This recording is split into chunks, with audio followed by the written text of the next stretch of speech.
Hanya Engkau yang kami sembah. Hanya Engkau yang kami tinggikan. Tuhan Yesus, Engkaulah dambaanku. Tuhan Yesus, Engkaulah pengharapanku. Terima kasih Tuhan, hari ini kami bisa beribadah. Kita bisa duduk mendekat di kaki Tuhan Yesus Kristus, rindu belajar, rindu agar kita makin mengenal hati Tuhan. Hari ini, biarlah Roh Kudus yang bergerak, Roh Kudus yang berbicara, Roh Kudus yang menanamkan setiap benih ilahi yang Tuhan mau sampaikan kepada setiap orang yang ada di tempat ini. Tidak ada satupun dari antara yang hadir di tempat ini yang terlewatkan. Setiap orang akan mendapatkan berkat daripada firman Tuhan sendiri. Setiap orang mendapatkan pesan daripada Roh Kudus sendiri. Saat ini Tuhan, persiapkan hati kami, persiapkan hamba sebagai penyampai firman-Mu. Terima kasih Tuhan. Hanya di dalam nama Tuhan Yesus Kristus. Semua yang percaya katakan, amin. Sebelum duduk, coba sapa sebelah-sebelahnya. Happy Sunday, God bless you. Silakan duduk. Di bulan di mana kita belajar mengenai janji-janji Allah, saya rindu untuk membagikan, kita belajar semua bersama-sama mengenai orang-orang yang mempunyai iman, orang-orang yang benar-benar dicatat oleh Alkitab, yang mempunyai iman untuk mencapai, menggapai, dan mendapatkan janji-janji Allah. Salah satunya, hari ini, saya rindu untuk membagikan, kita bersama-sama belajar ya, mengenai Abraham. Siapa yang rindu untuk belajar dari firman Tuhan lebih lagi? Coba angkat tangannya. Wow, puji Tuhan. Ini jam di mana memang jam yang paling populer ya. Ini memang semua orang pinginnya yang jam 10. Selama saya berada di gereja Marsyaron 20 tahun, kayaknya saya ibadah jam 10 cuma 3 kali. Jadi saya sendiri jarang sekali jam 10. Saya mengucap syukur, ini merupakan salah satu kasih karunia untuk saya bisa berada di tempat ini. Saya ajak kita belajar bersama-sama ya dari Abraham. Bagaimana imannya bisa menggapai janji Tuhan yang diberikan untuk Abraham. Kita baca dari Ibrani 11. Mulai dari ayat 8. Kata-katanya demikian. Karena iman, Abraham taat. Ketika ia dipanggil untuk berangkat ke negeri yang akan diterimanya menjadi milik pusakanya. Lalu ia berangkat dengan tidak mengetahui tempat yang ia tujui. Ini adalah satu tahapan iman Abraham. Iman Abraham begitu perlu kita pelajari bersama-sama. Sampai di Ibrani 11 itu, imannya Abraham itu diperjelas. Kalau menurut saya sampai ada 4 tahap. Yang lainnya itu biasanya karena iman Nuh misalnya itu satu kalimat sepertinya satu tindakan, paling 2 kalimat. Tetapi di Ibrani 11 ini yang mengenai kehidupan Abraham itu menurut saya ada 4 poin yang dijelaskan. Hanya di Ibrani 11. Saya percaya Tuhan itu dengan sengaja itu memberikan highlight bagi kita semua untuk belajar. Memberikan highlight kepada Anda dan saya untuk belajar bagaimana Abraham bisa menjadi pahlawan iman. Bagaimana Abraham bisa menggapai janji yang diberikan oleh Tuhan kepadanya dalam kehidupannya. Siapa di antara kita semua yang ada di tempat ini yang rindu untuk menggapai janji Tuhan atas kita semua? Yang mau coba angkat tangan. Wow, semuanya mau ya. Oleh karena itu mari kita belajar. Ini poin pertama atau tahapan pertama dari iman Abraham. Yang pertama adalah mulai bergerak. Dari ayat Ibrani 11 ayat 8 dikatakan demikian tadi saya sudah bacakan. Ketika ia dipanggil untuk berangkat, ada kata-kata berangkat. Siapa yang percaya kita semua dipanggil Tuhan? Kalau ada tempat ini, saya percaya kalian semua dipanggil Tuhan. Yang percaya, coba katakan amin. Kalau kita dipanggil Tuhan, pasti ada tindakan atau reaksi di mana menunjukkan bahwa kita itu setuju atau sepakat dengan panggilannya. Yang dikatakan di Alkitab di Ibrani 11 ayat 8 dikatakan bahwa Abraham itu ketika ia dipanggil, dia itu melakukan sesuatu yang luar biasa, yaitu kata-katanya berangkat. Saya rangkum dengan kata-katanya, the poin pertama adalah mulai bergerak. Jika ada panggilan Tuhan, selesai atau tidak selesai, tahu atau tidak tahu, mengerti atau tidak, lengkap atau tidak, masuk akal atau tidak terhadap apa yang kita, pengertian kita, masuk logika kita atau tidak, pengertian kita jelas atau tidak. Yang penting reaksinya apa? Reaksi dari Abraham adalah ia berangkat. Banyak di antara kita, jika kita mendapatkan panggilan, kita itu tidak langsung bergerak atau tidak mulai bergerak, tidak langsung berangkat. Banyak di antara kita itu jawabannya sih kelihatannya rohani. Biasanya kita semua itu kalau melakukannya itu jawabannya sangat rohani. Kalau ditantang, ayo mulai melayani, mulai bangkit ya jadi sponsor. Kamu nanti mulai ya di CG, nanti kamu mulai follow up jiwa-jiwa. Jawabannya rohani, saya doakan dahulu. Itu biasanya ini orang-orang yang sudah lama mendengarkan khotbah, sudah lama sering baca Alkitab. Jawabannya adalah kita harus bergerak mendengar suara Tuhan dahulu. Loh, yang panggilan, yang pemimpin bukan suara Tuhan kah? Yang namanya Abraham itu mulainya dari seseorang yang tidak terlalu mengenal Tuhannya, karena dia startnya dari Ur Kasdim, di mana dia belum kenal Tuhannya, tetapi begitu ia dipanggil, dia itu mulai bergerak. Dia adalah seseorang yang punya iman yang begitu sensitif kepada panggilan Tuhan. Dia nggak perlu ngomong lagi kayaknya. Sebentar ya, saya doakan. Setelah setengah tahun didoakan, sebentar, Tuhan belum berbicara kepada saya. Jadi akhirnya tidak melayani. Banyak di antara kita gagal ngelewatin tahap pertama ini. Karena banyak di antara kita selalu sepertinya minta kepastian demi kepastian. Alkitab mencatat bahwa lalu ia berangkat dengan tidak mengetahui tempat yang ia tujui. Berarti kalau diomong tugasnya atau perintah atau panggilan untuk Abraham itu adalah dia pergi ke suatu tempat. Dia harus meninggalkan rumah di mana dia sudah biasa tinggal. Dia meninggalkan teman. Dia meninggalkan pekerjaan. Dia meninggalkan segala yang dia sudah biasanya comfortable atau sudah nyaman. Dia pergi ke suatu tempat di mana dia tidak mengetahui. Berarti sesuatu yang tidak terlalu bisa dibayangkan. Tempatnya tidak bisa di Google, di zaman itu tidak ada. Dia tidak bisa membayangkan yang namanya Kanaan itu kayak apa. Dia mungkin cuma bisa melihat peta, diarahkan. Mending mungkin gak ada peta waktu itu, cuma dia diajak berangkat begitu saja. Beberapa di antara kita, jika kita ditantang, entah melalui mimbar ini ataupun melalui pemimpin-pemimpin di dalam JG Anda. Ayo mulai melayani Tuhan. Ayo mulai mengabarkan Injil. Ayo mulailah bergerak, mulai layani orang lain, mulai doakan orang lain. Anda berkata nanti gimana tujuannya? Apa hubungannya sama saya? Selalu bertanya-tanya dahulu. Saya rindunya kita belajar bersama-sama dari Abraham.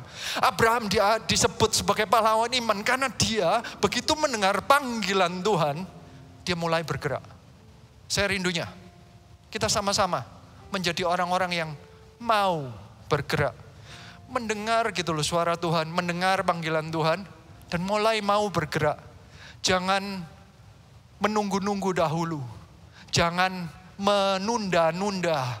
Lebih baik bergerak atas panggilan Tuhan daripada nanti kita terlambat dan kehilangan janji-janji Tuhan. Siapa yang mau mendapatkan janji Tuhan? Siapa yang mau mulai bergerak untuk Tuhan? Yang mau katakan amin. Ini Abraham adalah orang yang mau mulai berangkat, mulai bergerak tanpa dia mengerti dahulu. Banyak orang juga bukan hanya ngomong saya doakan dahulu, nanti ngomongnya begini, saya belum terlalu mengerti mengenai Alkitab. Kita menurut saya sampai akhir hidup kita tidak akan mengerti 100% mengenai Alkitab. Sampai akhir hidup kita mau sekolah Alkitab setiap hari pun kita tidak akan mengerti seberapa dalam, seberapa lebar, seberapa besarnya Tuhan kita. Siapa yang percaya katakan amin. Oleh karena itu, jika Anda menunggu, Anda mengerti dahulu, Tuhan itu jauh lebih besar, jauh lebih mengerti, jauh lebih canggih dari pemikiran kita yang terbatas, pemikiran manusia yang terbatas. Jika kita menunggu, kita nggak akan mulai bergerak. Hari ini saya rindunya, kita menjadi orang-orang yang dengar-dengarkan suara Tuhan, bukan pakai logika kita, bukan pakai kekuatan, pengetahuan, pemikiran kita. Kita bergerak karena kita dipanggil Tuhan. Ayo kita belajar satu fase, satu tahapan iman dari Abraham. Dia masuk pahlawan iman karena dia mau mulai bergerak karena panggilan Tuhan. Hari ini saya rindu jemaat yang ibadah jam 10 ini menjadi orang-orang yang mau bergerak dengan panggilan Tuhan. Siapa yang mau katakan amin. Tapi bukan hanya itu. Karena iman Abraham begitu sampai Roh Kudus ingin kita belajar sampai dijelaskan lebih lagi. Bukan hanya karena dia mau bergerak. Karena banyak di antara kita kalau ditantang untuk bergerak, mau bergerak. Tetapi iman Abraham juga dipuji, ada sifat lainnya yang di ayat 9 di Ibrani 11 juga dijelaskan. Kita baca ya, Ibrani 11 ayat 9. Kata-katanya demikian. Karena iman, ia diam di tanah yang dijanjikan itu seolah-olah di suatu tanah yang asing, dan di situ ia tinggal di kemah dengan Ishak dan Yakub yang turut menjadi ahli waris janji yang satu itu. Sebab ia menanti-nantikan kota yang mempunyai dasar yang direncanakan dan dibangun oleh Allah. Ini adalah sifat atau sikap kedua dari iman Abraham. Dia mempunyai iman yang tetap bertahan. Ini poin keduanya. Kenapa kok saya sebutkan tetap bertahan? Karena kata-katanya di ayat 9 dikatakan demikian. Karena iman ia diam. Sifat iman itu bukan hanya mulai bergerak. Itu salah satu sifatnya. Sifat iman itu tentunya selalu aktif. Ya, itu salah satu sifatnya. Tetapi ada saatnya iman itu juga bentuk imannya adalah diam. Kapan iman itu harus diam? Dikatakan ia diam di suatu tanah yang dijanjikan seolah-olah di suatu tanah yang asing, dan di situ ia tinggal di kemah dengan Ishak dan Yakub yang turut menjadi ahli waris janji yang satu itu. Anda harus mengerti bahwa dia bergerak ke tanah Kanaan, dan setelah sampai di tanah Kanaan pun janjinya itu belum benar-benar dibukakan semua dan belum benar-benar diterima oleh Abraham semua. Dalam bergeraknya, Abraham itu mengalami saat-saat di mana dia tidak mendengar apapun dari Tuhan. Saya mau ajak Anda melihat janjinya apa sih yang kepada Abraham itu di Kejadian 12. Mulai ayat 1 sampai ayat 4. Supaya Anda menangkap janji yang diberikan kepada Abraham, dan Anda harus mengerti apa yang dialami oleh Abraham. Janjinya demikian. Kejadian 12 ayat 1. Berfirmanlah Tuhan kepada Abram, pergilah dari negerimu dan dari sanak saudaramu dan dari rumah bapamu ini ke negeri yang akan kutunjukkan kepadamu. Aku akan membuat engkau menjadi bangsa yang besar dan memberkati engkau serta membuat namamu masyhur. Dan engkau akan menjadi berkat.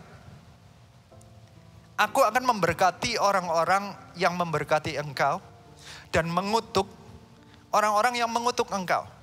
Dan olehmu semua kaum di muka bumi akan mendapat berkat. Ayat 4, lalu pergilah Abram seperti yang difirmankan Tuhan kepadanya, dan Lot pun ikut bersama-sama dengan dia.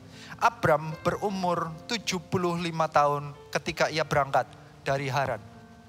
Abram itu berangkat dari Haran sampai ke Kanaan itu butuh waktu bertahun-tahun, dan setelah sampai di Kanaan pun, janji yang tadi dijelaskan mulai dari ayat 1 sampai ayat 3, itu tidak semuanya terjadi kepadanya. Ini cuman satu kalimat pertama saja. Pergilah dari negerimu ke negeri yang akan kutunjukkan kepadamu. Cuman ayat 1 saja yang dia alamin sampai di Kanaan. Selama 25 tahun, mulai dari ayat 2 sampai seterusnya, itu dia tidak melihat apapun juga. Sepertinya tidak terjadi apa-apa. Sepertinya Tuhan itu cuman menyuruh pergi kemudian meninggalkan dia. Sepertinya kayak begitu. Karena Abraham tidak punya anak. Waktu itu saya nyebutnya Abraham saja ya. Ada saatnya nanti namanya berubah menjadi Abraham. Dari Abram menjadi Abraham. Tetapi bukan ini yang saya diskusikan. Tetapi yang saya diskusikan adalah bagaimana apa yang dia lakukan. Dan bagaimana imannya bisa tetap bertahan. Padahal dia tidak menerima kayaknya next step-nya. Banyak di antara kita mendapatkan janji Tuhan. Mungkin sudah melangkah. Misalnya ada orang-orang itu yang percaya Tuhan. Saat dia mendapatkan kesembuhan dari Tuhan. Dia langsung dibaptis, percaya Tuhan, dia ikut. Setelah itu dia bertanya-tanya, ngapain aku?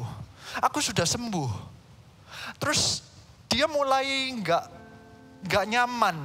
Imannya mulai tergoyahkan. Iman pertama yang bergerak, dia mengalaminya. Karena iman kesembuhan dia nerima. Iman nyampe ke Kanaan, dia menerima. Ada orang-orang mencari kesembuhan, menerimanya. Meminta breakthrough dalam pekerjaan, menerimanya.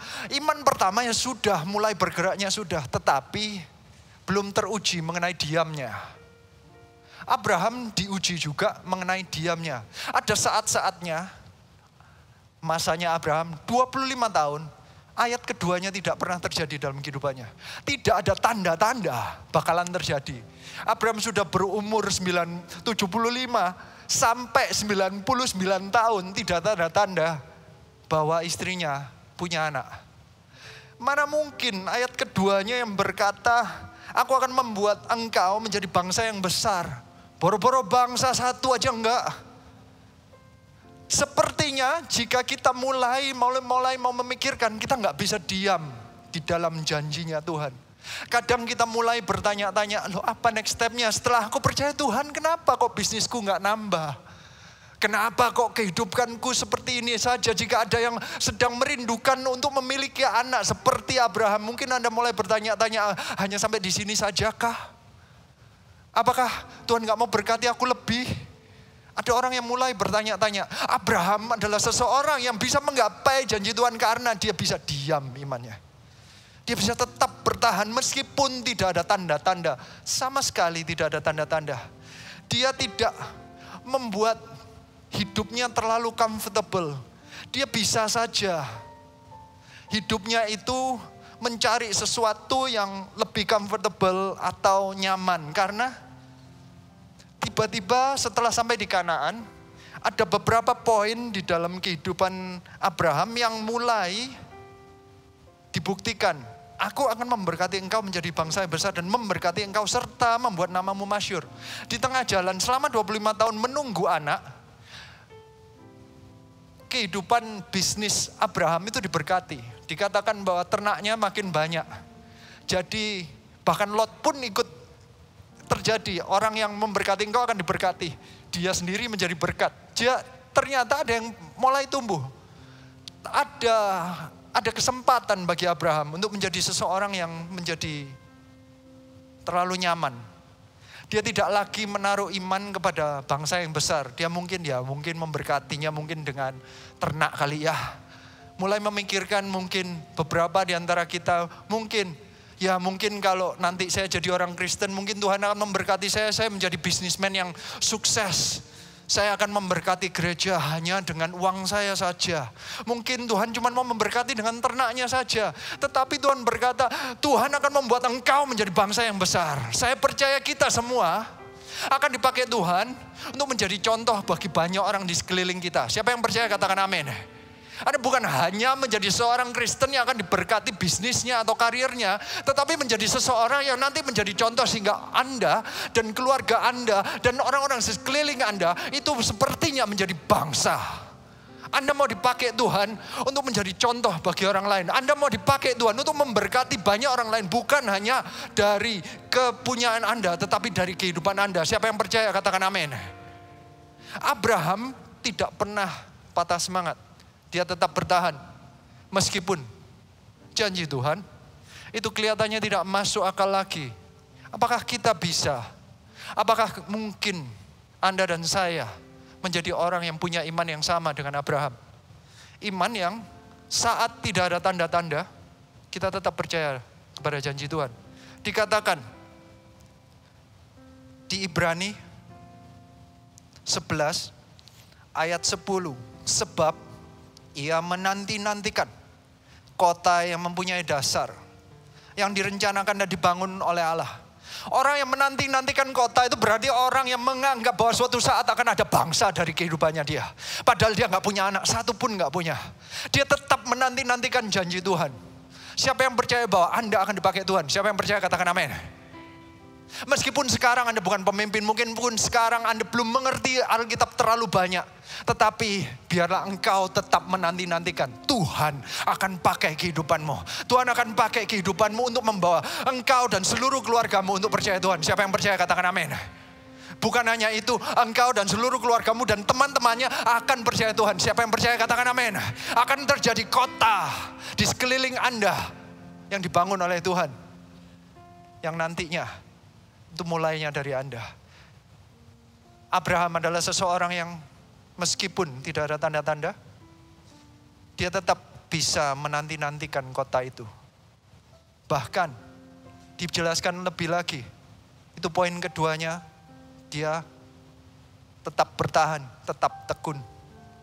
Yang ketiga, poin ketiga, dia mengenal karakter Allah. Di Ibrani 11 ayat 11 dikatakan demikian. Karena iman ia juga dan Sarah beroleh kekuatan untuk menurunkan anak cucu. Walaupun usianya sudah lewat. Karena ia menganggap dia yang memberikan janji itu setia. Abraham ini luar biasanya, janjinya bukan hanya dia adalah orang yang aktif, dia mau bergerak, dia mendengarkan suara Tuhan. Tetapi dia bisa bertahan, dia adalah orang yang dia setia, dia mau menunggu, dia tuh orangnya sabar menunggu janji Tuhan. Tapi bukan hanya itu. Ini yang ketiga, dia itu mengenal karakter Allah. Poinnya adalah gini maksudnya. Karena ada kata-kata di ayat 11, di kalimat kedua, walaupun usianya sudah lewat. Kata-kata lewat itu muncul bagi saya karena ada kata-kata lewat itu berarti ini sudah gak masuk akal. Ini sudah secara logika tidak mungkin. Secara keinginan manusia, secara kemampuan manusia, secara logika dan hukum manusia tidak mungkin terjadi. Sesuatu ini sudah lewat. Kalau sudah lewat itu berarti dia hanya menggantungkan bukan dari logika dan tanda-tanda. Karena malah tanda-tandanya menunjukkan bahwa dia makin tua. Ayat 12 dikatakan demikian. Itulah sebabnya maka dari satu orang, malahan orang yang telah mati pucuk, terpancar keturunan besar seperti bintang di langit dan seperti pasir di tepi laut yang tidak terhitung banyaknya. Kata-kata mati pucuk itu adalah tanda-tanda yang secara fisik sudah lewat. Hanya untuk punya anak saja ini sudah gak mungkin, sudah mati pucuk. Sudah gak ada kalau ini maafkan saya kalau menyebutkan secara saintifiknya ya. Mungkin kalau di tes sperma itu sudah spermanya 0. Gak ada yang bisa hidup.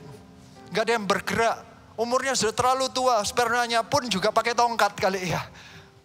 Gak ada yang bisa nyampe. Sudah gak mungkin punya anak. Mati pucuk kata-katanya. Iman Abraham itu ditulis di Ibrani. Karena dia adalah seseorang yang meskipun tanda-tanda di sekelilingnya sudah tidak menunjukkan tanda-tanda yang positif, dia tetap percaya kepada Tuhan. Apakah kita bisa melakukan hal ini? Apakah mungkin kita punya iman yang seperti ini? Saya rindu kita belajar ini. Saya berkata kita karena saya pun belajar. Seringkali kita hanya menilai penyertaan Tuhan dari apa yang terjadi dalam kehidupan kita. Tanda-tanda yang kita bisa lihat. Jika bisnis kita nambah, kita merasa bahwa Tuhan menyertai kita. Tuhan memberkati kita. Tuhan menepati janjinya. Tuhan berada bersama dengan kita. Jika apapun yang kita rindukan, yang kita doakan, satu persatu dijawab. Baru rasanya kita tuh merasa Tuhan itu baik ya. Tuhan itu benar-benar setia ya. Tuhan benar-benar menunjukkan bahwa Dia hidup dalam kehidupanku. Tetapi jika dalam kehidupanmu bukannya bisnisnya naik, tetapi malah ada tekanan. Bukannya kehidupannya makin sehat, tapi malah makin ada yang sakit. Makin ada pandemi yang menekan bisnis Anda. Makin ada keluarga yang kena penyakit mungkin. Anda mulai bertanya-tanya, apakah Tuhan masih beserta dengan kita atau tidak? Kata-kata lewat ini adalah kata-kata di mana ada orang yang punya iman seperti Abraham yang tidak bergantung kepada tanda-tanda sekeliling tetapi bergantung kepada pengenalannya akan karakter Tuhan. Di ayat 11 dikatakan bahwa walaupun usianya sudah lewat, karena ia menganggap Dia Tuhannya yang memberikan janji itu setia. Kenapa Abraham bisa punya iman seperti itu? Karena dia lebih bergantung kepada pengenalan karakternya kepada Tuhan daripada tanda-tanda di sekeliling dia. Dia tidak peduli keadaan sekeliling seperti apa. Dia lebih percaya bahwa Tuhan itu baik. Siapa yang percaya Tuhan itu baik? Ada penyakit, ada pandemi atau tidak? Selama kita percaya bahwa Tuhan itu baik, Anda bisa melewati pandemi ini. Siapa yang percaya katakan amin. Ini saatnya berikan tepuk tangan bagi Tuhan. Karena Dia adalah Allah yang setia. Pada hari ini kita mempunyai iman seperti Abraham. Iman di mana kita lebih percaya mengenai sifat Tuhan yang baik, sifat Tuhan sebagai Bapa, bahwa apapun yang terjadi itu bukan karena rencana Tuhan untuk menghancurkan kehidupan kita, tetapi Dia punya rencana yang baik bagi kehidupan kita. Bahkan Tuhan bisa membalik apapun yang jelek dalam kehidupan kita, akan dibalik oleh Dia untuk menjadi yang lebih baik. Siapa yang percaya katakan amin. Ini saatnya untuk kita punya iman seperti Abraham, meskipun lewat tanda-tandanya, kita tetap percaya kepada Allah yang setia. Lebih baik aku percaya kepada karakter Tuhan daripada aku mempercayai kondisi sekelilingku. Apalagi di zaman kita sekarang ini. Sekeliling kita nggak ada tanda-tanda yang positif sepertinya. Lagi naik, kadang turun lagi. Nanti lagi baik, nanti ada varian baru. Lagi mau dibuka, nanti ada pengetatan lagi. Harus hati-hati, harus semuanya masih belum terjadi seperti yang kita bayangkan. 25 tahun Abraham, meskipun lewat, dia tetap mempunyai sikap yang sepertinya tetap menanti-nantikan. Bahkan ayat 13 menjelaskan lagi, sikapnya dia itu, kita baca dahulu, dalam iman, mereka semua ini telah mati sebagai orang-orang yang tidak memperoleh apa yang dijanjikan itu. Tetapi yang hanya dari jauh melihatnya dan melambai-lambai kepadanya. Dan yang mengakui bahwa mereka adalah orang asing dan pendatang di bumi ini. Sebab mereka yang berkata demikian menyatakan bahwa mereka dengan rindu mencari suatu tanah air. Dan kalau sekiranya dalam hal itu mereka ingat akan tanah asal yang telah mereka tinggalkan, maka mereka cukup mempunyai kesempatan untuk pulang ke situ. Tetapi sekarang mereka merindukan tanah air yang lebih baik, yaitu suatu tanah air surgawi. Sebab itu Allah tidak malu disebut Allah mereka, karena Ia telah mempersiapkan sebuah kota bagi mereka. Kata-kata lewat tadi itu dipuji oleh Alkitab karena dia tidak pernah berhenti memikirkan mengenai bangsa yang besar. Meskipun bagi mereka janji itu sudah lewat, bahkan janji itu sudah mati, bahkan ini kata-katanya. Karena iman mereka itu telah mati sebagai orang-orang yang tidak memperoleh apa yang dijanjikan itu. Sebenarnya kalau dipikir-pikir, Kalau kita pikirin lagi, Abraham itu benar-benar mendapat janjinya atau tidak? Janji Abraham tadi di Kejadian 12 ayat 2 dikatakan, aku akan membuat engkau menjadi bangsa yang besar. Terjadi dalam kehidupan Abraham enggak? Yang Abraham lihat itu cuma satu, Ishak. Dia enggak ngelihat bangsa. Dia cuma ngelihat Ishak. Jadi dia sudah menerima janji atau tidak? Banyak di antara kita menuntut kepada Tuhan. Menuntut, seharusnya kalau aku percaya Tuhan, aku anak Tuhan, ya mestinya aku diberkati. Banyak di antara kita itu masuk dalam kekristenan itu sepertinya mempunyai bayangan sendiri dan mempunyai pemikiran sendiri bahwa Tuhan itu harus begini, Tuhan itu harus begitu. Abraham enggak. Abraham tidak menuntut. Bahkan jika dia tidak mendapatkan bangsa yang besar pun, dia menanti-nantikan. Dia tahu bahwa kalau dia enggak dapat sekarang, dia bisa dapatkannya di surga.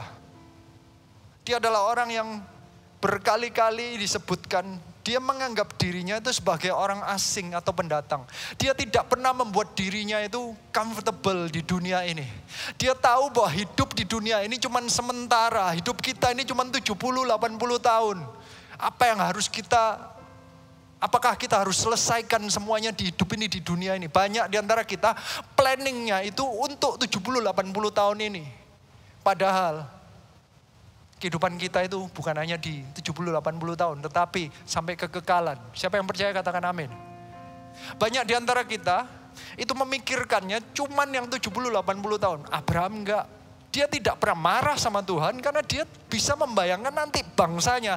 Dia di surga, dia sedang lihat sekarang bangsanya benar-benar. Bukannya Israel, tetapi dia bisa melihat bahwa semua kita pun sepertinya anak rohani dari Abraham. Iman yang sama, janji yang sama juga diberikan kepada kita melalui Tuhan Yesus Kristus. Siapa yang percaya katakan amin.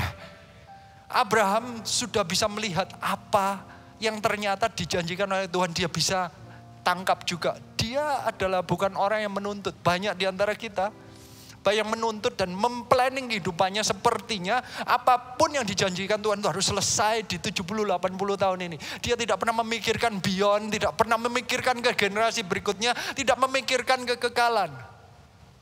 Pemikiran saya ini begini loh, Anda harus menangkap bahwa hidup kita di dunia ini cuma sementara. Apapun yang Anda lakukan, Anda harus semuanya di planning, semua ini nantinya di surga. Apapun yang kau lakukan ini nantinya, ujung-ujungnya nanti Tuhan akan nilai di surga. Apapun yang akan Anda dapat, in the end itu karena 70-80 tahun ini. Tapi banyak di antara kita planningnya, kita tuh selesainya di 70-80 tahun ini. Apapun yang kita doakan, itu yang untuk 70-80 tahun ini.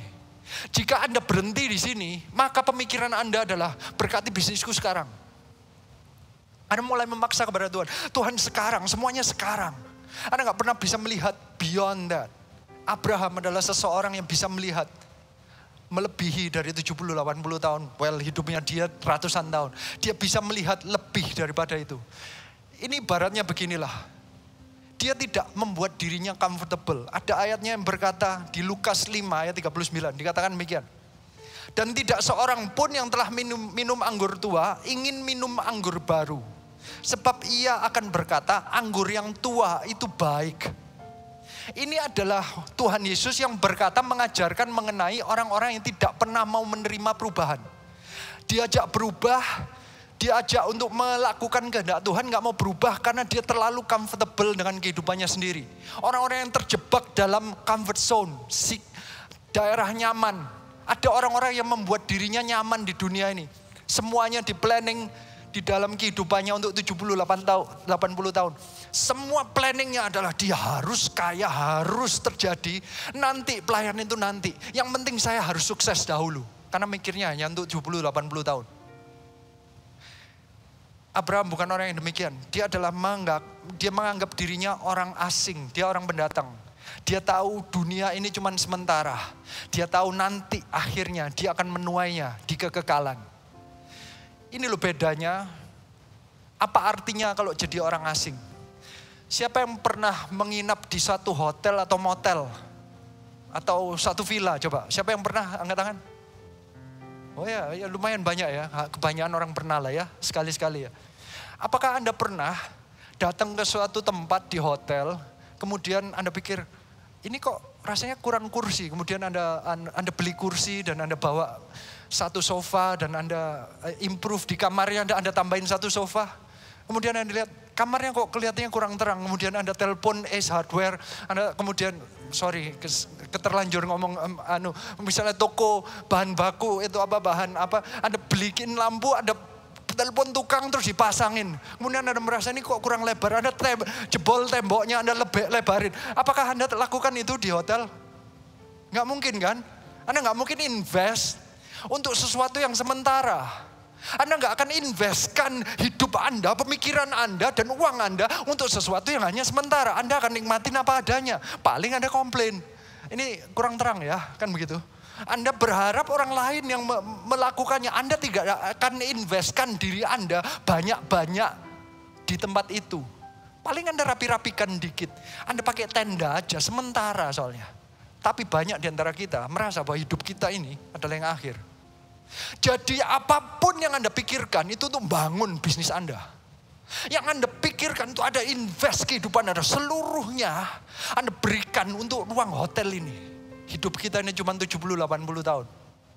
Ini cuma hotel. Anda invest untuk ini atau yang untuk kekekalan? Pemikiran dunia itu semua adalah this is the end.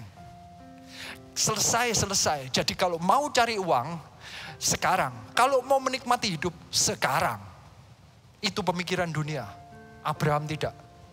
Dia tahu bahwa ini dia cuman pendatang, dia orang asing. Dia tahu dia nantinya akan ke surga. Siapa yang percaya kita semua akan ke surga? Kalau kita mau ke surga, investment Anda di surga atau di bumi ini? Apa yang Anda pikirkan dari hari ke hari? Apa yang Anda investkan dari hari ke hari? Tahun 2012, saya mulai menangkap mengenai konsep ini. Pastor Philip sudah berkali-kali menjelaskan mengenai visi kerajaan Allah, 1000 gereja 1 juta murid. Saya pikir itu hanya pemikiran dari pendeta, karena itu adalah visinya pendetanya. Saya sebagai jemaat, karena saya bukan full timer, pemikiran saya, of course saya support lah. Saya berusaha untuk menjadi jemaat yang baik. Tetapi saya tidak akan invest kehidupan saya untuk 1000 gereja 1 juta murid. Tapi setelah saya menangkap konsep dari orang asing atau pendatang yang dilakukan oleh Abraham, saya mulai mengerti bahwa seharusnya 1000 gereja 1 juta murid itulah yang sebenarnya adalah visi yang lebih kekal daripada apapun yang Anda pikirkan. Entah itu pengembangan bisnis Anda, entah itu mengenai kesenangan Anda, liburan Anda berikutnya, semua itu cuma sementara. Apakah Anda harus invest kehidupan Anda dan seluruh pemikiran Anda untuk yang sementara atau untuk yang kekal? Abraham tahu, dia menaruh kehidupannya di sesuatu yang kekal, bukan yang sementara. Dia memposisikan dirinya sebagai seorang asing dan pendatang. Dia selalu rindu mencari tanah air yang dia belum tentu lihat saat itu juga. 1000 gereja dan 1 juta murid, saya tidak bisa bayangkan bagaimana terjadinya. Mungkin itu sesuatu yang cuman rindu melihat. Mungkin kita cuman kata-katanya di sini adalah menggapai dari jauh. Mungkin nanti diselesaikan anak kita, generasi berikutnya.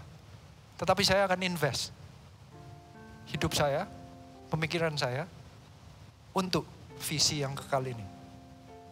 Tuhan itu turun ke bumi, mati di atas kayu salib untuk menyelamatkan jiwa demi jiwa. Itu visinya dia. Visinya Tuhan itu untuk menyelamatkan jiwa demi jiwa. Itulah yang kekal. Itulah buah yang dicari oleh Tuhan yang kekal. Hidup kita itu tujuannya bukan untuk mencari uang, tetapi untuk menghasilkan bangsa yang besar mengikut Tuhan Yesus Kristus. Siapa yang percaya katakan amin. Di tengah jalan, sama seperti Abraham, dia pun akan dibuat masyhur namanya. Ada orang-orang yang diberkati, kehidupannya diberkati, ada orang-orang yang di sekelilingnya diberkati gara-gara Anda. Tetapi bukan itu tujuannya. Tujuannya adalah suatu kota yang dibangun oleh Tuhan, yang nantinya kita mungkin cuman menggapai aja. Saya mau mengajak Anda untuk keluar dari comfort zone Anda. Anda semua bersama-sama menggapai yang kekal, sama-sama seperti Abraham. Mereka rindu untuk mencari suatu tanah air. 1 juta murid untuk Tuhan Yesus Kristus itu tanah air yang lain yang kita nggak bisa bayangin. Saya nggak pernah bisa bayangkan saya bisa mendapatkan kesempatan untuk berkhotbah di atas panggung. Dalam keluarga saya seorang yang paling diam. Saya itu tipe orang yang sangat minder. Saya orang yang mungkin keluarga saya banyak berbicara atau pandai berbicara. Sehingga saya itu lebih baik diam, saya mendengarkan aja. Tapi Tuhan bisa ubahkan. Orang yang sifatnya pendiam pun bisa Tuhan pakai untuk menjadi pembicara. Seseorang yang dahulu tidak bisa bicara, sekarang Tuhan buat menjadi seorang yang tidak bisa berhenti berbicara. Saya percaya bahwa apapun yang Anda hadapi, Tuhan bisa ubahkan. Apapun yang dijanjikan Tuhan kepada Anda, buat itu sebagai kerinduan Anda. Carilah janji yang kekal di dalam Tuhan. Jika ditantang untuk melayani, ayo layani. Mari kita bersama-sama investkan hidup kita, pemikiran kita, dan apapun yang kita lakukan untuk sesuatu yang kekal, untuk tanah air yang ada di surga itu. Kita adalah anak-anak Allah. Saya rindu kita semua belajar, dan saya percaya yang ibadah jam 10 ini, saya percaya banyak orang-orang yang akan dipakai Tuhan dari tempat ini. Bukan hanya engkau menjadi bisnismen yang berhasil, tetapi engkau akan membawa banyak bangsa yang besar. Akan ada pengikut. Engkau bisa menjadi pemimpin banyak orang menuju Tuhan Yesus Kristus. Bukan karena pengetahuanmu, tetapi karena imanmu. Bukan karena kehebatanmu, tetapi karena engkau mau bersama-sama dengan para pemimpin kita menjalankan visi kerajaan Allah yang kekal. Tapi bukan hanya itu. Iman Abraham ada poin keempatnya. Di ayat 17 kita belajar. Karena iman, maka Abraham tak kalah dicobai mempersembahkan Ishak. Ia yang telah menerima janji itu, rela mempersembahkan anaknya yang tunggal. Walaupun kepadanya telah dikatakan, keturunan yang berasal dari Ishaklah yang akan disebut keturunanmu. Karena ia berpikir bahwa Allah berkuasa membangkitkan orang-orang, sekalipun dari antara orang mati. Dan dari sana, ia seakan-akan telah menerimanya kembali.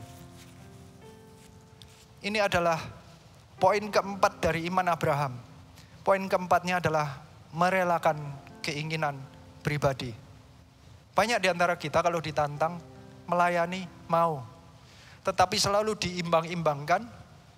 Dan ujung-ujungnya kalau ditimbang-timbang, keinginan pribadilah yang jauh lebih diprioritaskan. Abraham menjadi seorang pahlawan iman. Karena dia adalah seseorang yang bisa menimbang keinginan pribadinya. Bahkan ini yang janji yang dari Tuhannya.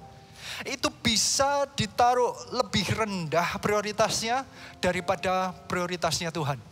Dia bisa mengutamakan kehendak Tuhan dan merelakan keinginan pribadinya. Dia adalah seseorang yang bukan hanya tidak mencari kenyamanan di masa ini, tetapi kenyamanan yang sudah diterimanya pun, jika dicabut pun, dia bisa berkata, tidak apa untuk aku. Karena dia adalah seseorang yang lebih baik dekat kepada Tuhan. Dia memilih untuk mencintai Tuhan daripada mencintai janjinya. Banyak di antara kita perjalanannya itu sampai di level kalau diberikan iman, diberikan tantangan mau jalan. Setelah itu mau setia. Setelah mendapatkan janjinya, kita sukacita, tapi saat janjinya mulai ditarik, mulai bertanya-tanya. Apakah Tuhan masih sayang kepada saya? Apakah Tuhan masih setia kepada janjinya? Abraham adalah orang yang punya iman yang sudah dites keempat levelnya. Sampai level dia tidak lagi berpegang hanya kepada apapun yang diingininya. Ishak adalah anak yang dia kasihi. Apakah kasihmu kepada Tuhan jauh lebih besar daripada kasihmu kepada apapun yang kau miliki saat ini? Itu tantangan yang terberat, yang juga perlu kita pertanyakan sampai akhir hidup kita. Saya sih tidak mau, saya tidak kepingin saya dites, dicobai mengenai hal ini. Tetapi mungkinkah jika kita melalui hal ini, kita bisa memilih bahwa kita lebih sayang pada Tuhan daripada apapun yang kita miliki di dunia ini? Ini tes yang dilalui oleh Abraham. Bahkan dia itu adalah orang yang bisa mengambil kesimpulan bahwa karena ini mengenai suatu kehidupan seseorang. Ayat 19 berkata, karena ia berpikir bahwa Allah berkuasa membangkitkan orang-orang sekalipun dari antara orang mati. Dan dari sana ia seakan-akan telah menerimanya kembali. Dia adalah orang yang sepertinya hidup di masa depan. Belum ada yang berkhotbah mengenai kebangkitan, tetapi dia sudah percaya kebangkitan. Dia begitu percaya kepada Tuhannya. Meskipun dia kehilangan sesuatu, kehidupan pun dia percaya Tuhan bisa membangkitkannya kembali. Dia bisa mempercayainya, mengimani bahwa Allahnya adalah Allah yang dia butuhkan. Dia gak perlu yang lain. Bahkan apapun yang Tuhan sudah berikan, kalau mau diambil kembali, Tuhan bisa kembalikan lagi. Apakah kita punya iman seperti Abraham? Apakah jika kita melewati ini, kita bisa melaluinya? Saya rindu kita semua bisa belajar dari Abraham. Dan kita percaya nanti kita akan bisa melaluinya seperti Abraham. Karena kita belajar dari Abraham. Roma 8 ayat 17 dikatakan, dan jika kita adalah anak, maka kita juga adalah ahli waris. Maksudnya, orang-orang yang berhak menerima janji-janji Allah, yang akan menerimanya bersama-sama dengan Kristus. Yaitu jika kita menderita bersama-sama dengan Dia, supaya kita juga dipermuliakan bersama-sama dengan Dia. Ternyata ayat firman Tuhan itu meskipun menjelaskan bahwa imannya Abraham itu displit menjadi 4 poin. Tetapi ujung-ujungnya kita menerima semua janji itu hanya sebagai warisan. Warisan itu adalah sesuatu yang sudah dikerjakan oleh orang lain dan diberikan kepada kita secara cuma-cuma hanya karena status. Berarti bukan karena kita layak menerimanya, bukan karena kita mampu, bukan karena kita berhak, bukan karena usaha kita, tetapi karena kasih karunia. Siapa yang percaya katakan amin. Di dalam Tuhan Yesus Kristus kita berhak menerima setiap janji Allah. Tinggal kata-katanya, jika kita adalah anak. 4 sikap iman Abraham itu menunjukkan Abraham adalah anak Allah. Apakah kita juga punya sikap iman yang sama seperti Abraham sebagai anak Allah? Kita tinggal menunjukkan sikap iman hati kita agar kita menunjukkan kita adalah anak, kita berhak menerima janji Allah. Apapun yang Tuhan janjikan, keselamatan, perlindungan Tuhan, penyertaan Tuhan, kita akan menerima selama kita punya sikap hati anak. Hari ini Tuhan sedang mengajak orang-orang yang ada di dalam ibadah ini untuk menjadi seorang anak. Saya mengalaminya dalam kehidupan saya berkali-kali. Seperti tadi yang saya jelaskan, jika saya ada di tempat ini bisa berkhotbah, saya percaya itu cuman warisan yang saya terima. Karena tahun 2012 saya menangkap, saya mau investkan kehidupan saya utamakan kehendak Tuhan, saya mau melayani lebih. Tuhan memberikan warisan urapan agar saya bisa berbicara lebih baik.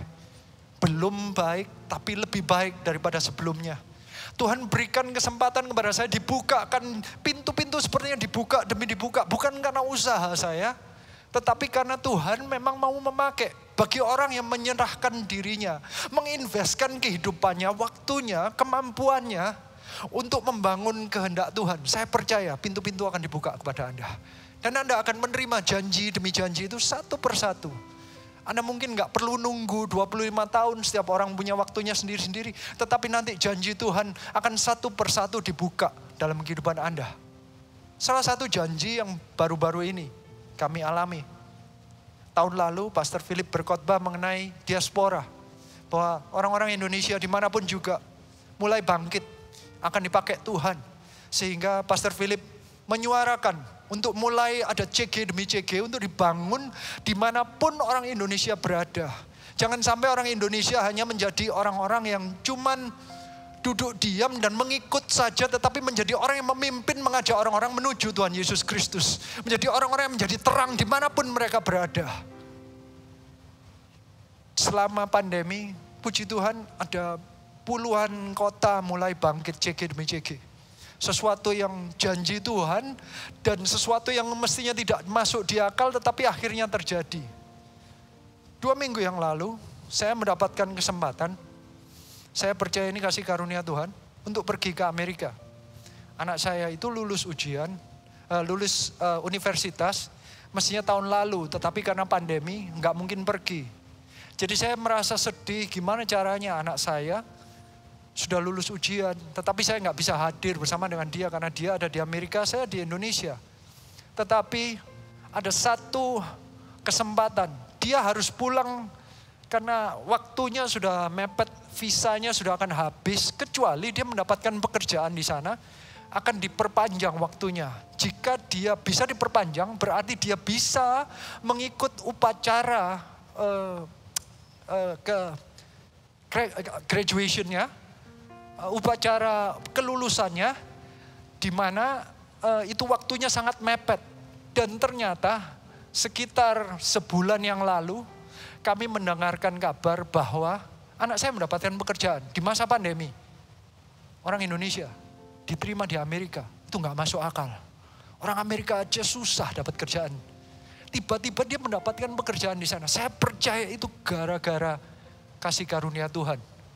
Janji Tuhan tiba-tiba terbuka. Satu persatu, bukan hanya itu. Kami jadi langsung merencanakan kita harus ke Amerika. Anak saya bisa graduation, saya bisa hadir. Ternyata saya masih punya visa Amerika yang didapatkannya itu persis sebelum mulainya pandemi. Di sekitar Februari tahun 2020. Kalau saya minta sesudah pandemi pasti nggak dapat. Saya nggak dapat visanya, saya sudah mempunyai visanya. Kayaknya sepertinya Tuhan sudah mengaturkan, sepertinya gak mungkin manusia yang merencanakan ini, Tuhan yang ngatur. Dan puji Tuhannya, selama saya ke sana, Tuhan itu bukakan kesempatan karena di Amerika ada CG-CG yang mulai muncul. CG di LA dan CG di New York. Saya mendapatkan kesempatan untuk berjumpa dengan mereka. Bagi saya, itu seperti melihat Ishak yang gak mungkin terjadi. Mana mungkin orang-orang itu adalah orang-orang yang kita gak pernah ketemu. Kebanyakan dari mereka itu kenalnya hanya via Zoom. Kenalnya itu cuman digital. Gimana sih kalau orang gak kenal digital, udah gitu. Kalau ketemu digital masih separuhnya pakai masker lagi. Jadi kan sebenarnya gak seberapa kenal. Ketemu di jalan pun belum tentu nyapa. Kalau saya ngeliat kalian gini, kebanyakan saya gak bisa nyapa kalian. Karena saya gak bisa ketemu Anda dan ngeliat halo gitu. Karena saya gak tahu muka Anda separuh ketutup, ya kan. Ini bayangin ini jaraknya jauh banget. Dan ternyata Tuhan tuh berikan kesempatan. Hari ini saya mau berikan laporan kemenangan Gereja Mahar Syaron. Meskipun tahun lalu sepertinya kayak janji yang gak masuk akal, ternyata ada CG-CG yang tumbuh di Amerika. Dan ini laporan kemenangannya. Tolong dipasang videonya.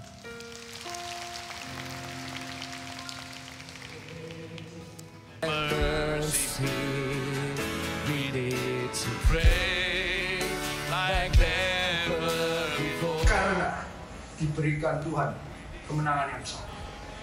Hanya karena apa? Dia berdiri. Dia stand. Sesuatu yang dia tangkap. Ada visi yang ada di benaknya. Dan dia mau berdiri menangkap dalam hatinya.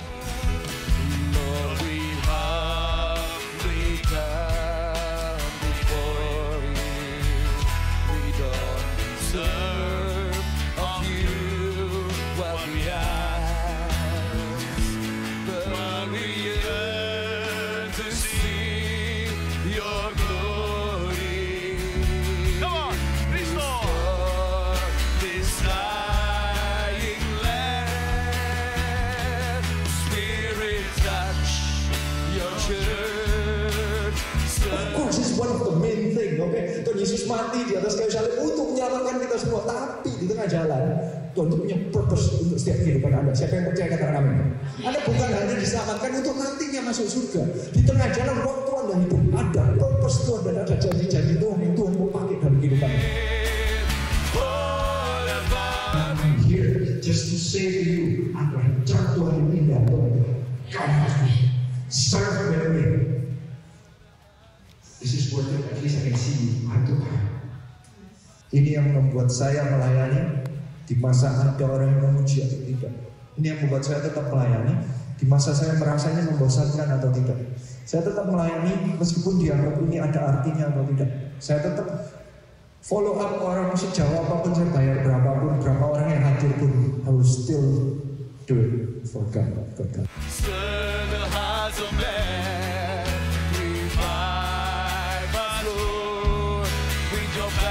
Once again, I want to care for others like Jesus cared for me.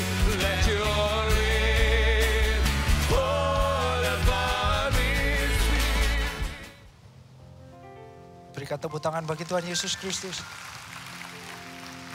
Bagi saya waktu di Amerika itu saya merasa seperti mimpi gitu. Gak mungkin sepertinya. Gak mungkin di masa pandemi ini kok saya bisa ada di Amerika, bisa ketemu orang-orang yang dari nothing, tiba-tiba ada orang-orang yang mau menyerahkan dirinya untuk bersama-sama dengan kita membangun 1000 gereja dan 1 juta murid. Dan ternyata Tuhan bisa melakukannya asal kita punya sikap hati anak. Hari ini Tuhan mau mengajak kita semua untuk belajar menjadi seorang Abraham yang punya iman, yang akhirnya dapat janjinya sekarang atau nanti, tetap beriman kepada Tuhan. Mari kita bangkit berdiri, kita renungkan firman Tuhan. Dengan menyanyikan satu lagu ini, dan saya rindu untuk berdoa bagi Anda. Hanya Engkau, Juru Selamatku. Tuhan, Kau setia padaku. Yang ku pegang hanya janji-Mu. Ku percayakan hidupku. Sembah Kau Allahku, Bapa dan sahabatku. Kau yang pedulikan seluruh hidupku.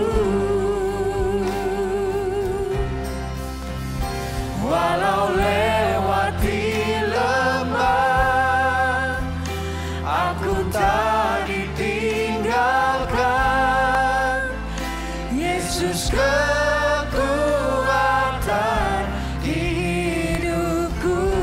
Sekali lagi kita nyanyikan.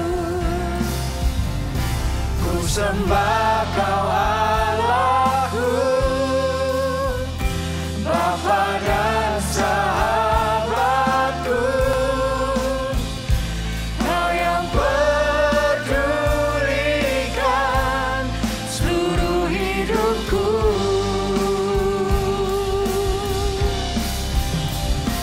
Walau lewati lembah, aku tak ditinggalkan. Yesus kekuatan di hidupku. Mari kita tundukkan kepala. Saya rindu mendoakan. Ada 4 tahap iman dari Abraham. Yang tahap pertama adalah mulai bergerak. Saya rindu ada orang-orang yang di tempat ini yang sudah dipanggil Tuhan tetapi masih ragu-ragu. Jangan menunda lagi. Bilang kau punya iman seperti Abraham. Mulai bergerak. Orang-orang yang tahu bahwa dia dipanggil Tuhan tetapi masih ragu-ragu. Masih berusaha mencerna dengan kekuatan sendiri, dengan pengetahuan sendiri, dengan kekuatan sendiri. Merasa gak mampu, merasa gak layak. Biarlah saat ini engkau mendengarkan panggilan Tuhan. Tuhan memanggil engkau mulai bergerak. Tuhan mau pakai engkau untuk menjadi orang-orang yang membangun gereja Tuhan. Untuk membangun kekekalan. Orang-orang yang mau didoakan yang ini, letakkan tanganmu di dada aja. Ini hanya untuk engkau. Hari ini saya berdoa, biarlah Tuhan mulai pakai mereka yang masih ragu-ragu, pakai mereka untuk mulai bergerak. Di dalam nama Tuhan Yesus Kristus, biarlah iman mereka, punya iman Abraham mereka, meskipun tidak mengetahui 100% apa yang akan terjadi dalam kehidupan mereka, mereka lebih percaya Tuhan daripada pengetahuan mereka. Mereka mulai bergerak, berkata kepada Tuhan, ini aku Tuhan, aku mau mulai bergerak. Bukan hanya itu. Jika di antara Anda ada yang mulai bertanya-tanya, karena sudah lama, sepertinya tidak ada tanda-tanda dari Tuhan.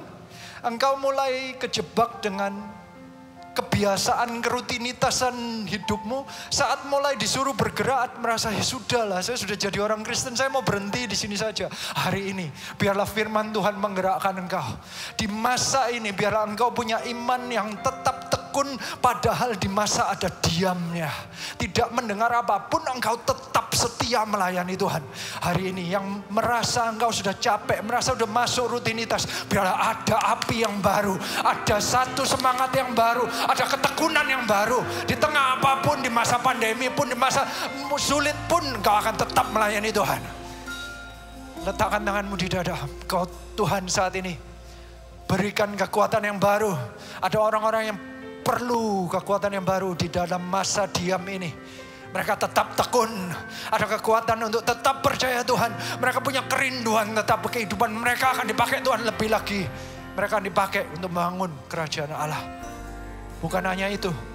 Ada orang-orang yang butuh mengenal karakter Tuhan. Ada orang-orang yang butuh hanya berpegang pada sifat Tuhan saja. Karena semua tanda-tanda kelihatan negatif. Semuanya malah kelihatannya makin hancur. Saat ini juga Tuhan, biarlah engkau nyatakan kehidupanmu. Nyatakan dirimu kepada setiap orang membutuhkan kekuatan. Orang-orang yang sudah mulai down saat ini juga jumpai mereka. Jamah Roh Kudus. Jamah saat ini juga. Jamah berikan kekuatan. Nyatakan bahwa Allah hidup dalam kehidupan mereka. Saat ini juga dalam nama Tuhan Yesus Kristus, orang yang sakit penyakit, orang yang mengalami masalah di masalah saat ini di dalam pekerjaannya, biarlah Tuhan nyata dalam kehidupan mereka. Dalam nama Tuhan Yesus Kristus, terima kekuatan yang baru, terima iman yang baru, terima iman yang saat lewat pun engkau tetap percaya kepada karakter Tuhan, tetap percaya kepada sifat Tuhan. Allah itu hidup, Allah itu baik, Allah itu setia, Allah itu Bapa yang baik. Akan ada rencana indah yang direncanakan oleh Tuhan akan terjadi dalam kehidupanmu. Terima iman yang baru. Dan bahkan yang terakhir, jika ada orang-orang yang harus melepaskan janjinya, kelihatannya harus melepaskan, sudah mendapatkannya. Tuhan kalau bertanya, do you love me? Atau engkau mau apa yang Tuhan berikan? Kalau Tuhan bilang, layani aku, engkau mau melepaskan? Engkau mau melepaskan